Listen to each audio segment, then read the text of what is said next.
Hey everybody, what's up? So today we're going to talk about the weapons of Destiny. Some of the things I'm going to talk about may not be confirmed, but regardless, I think it's still pretty accurate. Destiny has the largest selection of weapons of any Bungie game, and probably any game that I can think of. There's not too many that I could think of that have a larger weapon selection than this. So everybody that's complaining that Titanfall doesn't have enough weapons, here you go. The weapons are broken down into 10 classes. It's really 9 classes, but there's a few that I couldn't find a class for, so right now they're just unclassified. But the classes are auto rifles, fusion rifles, hand cannons, heavy machine guns, pulse rifles, scout rifles, sniper rifles, shotguns, rocket launchers, melee, grenades, and the ones that I couldn't find a class for, aka unclassified. So let's look at each class with what we know so far. Auto rifles.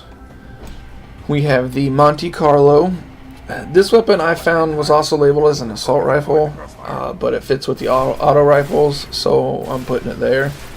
Then we have Sanctuary number 2, the ARCUS regime, and the Cirrus regime. If I pronounced that wrong, my bad. For the fusion rifles, we have Pocket Infinity, which is an exotic weapon, and the Conduit F3, which is one of the common ones that we've seen. For the hand cannons, we have the Duke MK44, the Rambler MK33, and the exotic Thorn.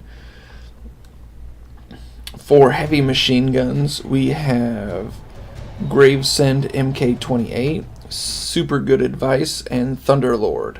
Both Super Good Advice and Thunderlord are exotics. For pulse rifles, we have the PSI Umbra 3, Viper P3, and the exotic Red Death. For scout rifles, we have just the Monitor S11, and for sniper rifles, we just have Closing Time, which is also an exotic.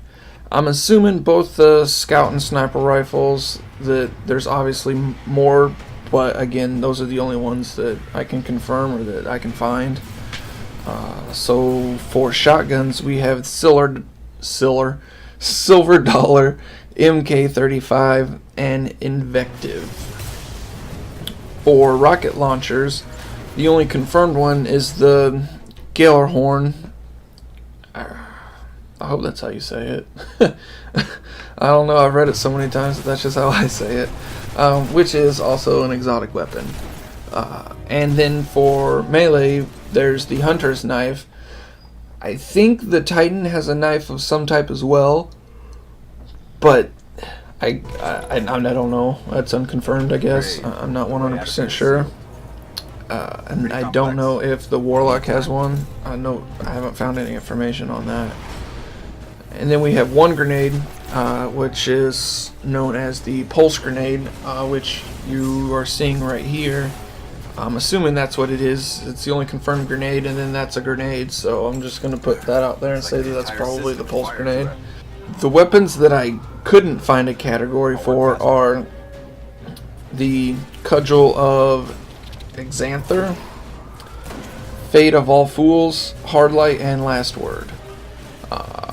Some things to note about all these weapons is, just like in World of Warcraft, they'll be color-coded to identify the level of rarity. Basic is white, common is green, superior is purple, and exotics are gold. You'll also be able to disassemble the weapons that you don't want and enhance the ones that you do. So like if you find an extra conduit and you don't want it, but you have another weapon that you want to upgrade, you should be able to disassemble it and apply it to that weapon. I'm not sure if it's cross class, like if you have you have the fusion rifle, but if you break it down and add it to a heavy machine gun, I don't know if that'll work. I'm not sure if it's cross class or just class specific only. Bungie has it said. As far as collecting each weapon or where to find them, that's gonna be tricky, because there's many ways to get each weapon. Some weapons can only be obtained through multiplayer, and others can only be obtained through campaign, and in other specific ways to collect certain weapons, missions and stuff like that, or just randomly finding. You can get some at vendors. I would assume that the vendors don't have the exotics or superiors, you know, just like in games like World of Warcraft and Rift, where you can't buy the best of the best. You have to actually earn those. So don't expect to find any exotics at a vendor. Each weapon has its own skill tree, so you'll be able to customize it a little bit. I'm assuming that the skill tree, if you're looking at the Thunderlord here, that skill tree, it's only one tree, and then it just escalates up, so the more you use it, the better the weapon becomes. I think it would be cool to have like one or two trees, kind of like in your character in World of Warcraft, where you had different talent trees that you could go and you could pick certain things with certain consequences. You know, that would be cool, but I don't think that's going to happen. So it's just the one tree. The longer that you use that weapon, the better it becomes. So keep that in mind. The weapon stats are broken down into level, accuracy, stability, handling, and magazine size. So yeah, that's all we have for today. I just wanted to go over these and hopefully get you guys set up for the beta. And as Destiny launches, I will obviously break down each of these weapons and, you know, break down the stats and all that about them. And hopefully we'll have a good time. So as always, I hope you learned something. Hope you enjoyed the video on the weapons breakdown, and thanks for watching. Alright, talk to you later. Peace.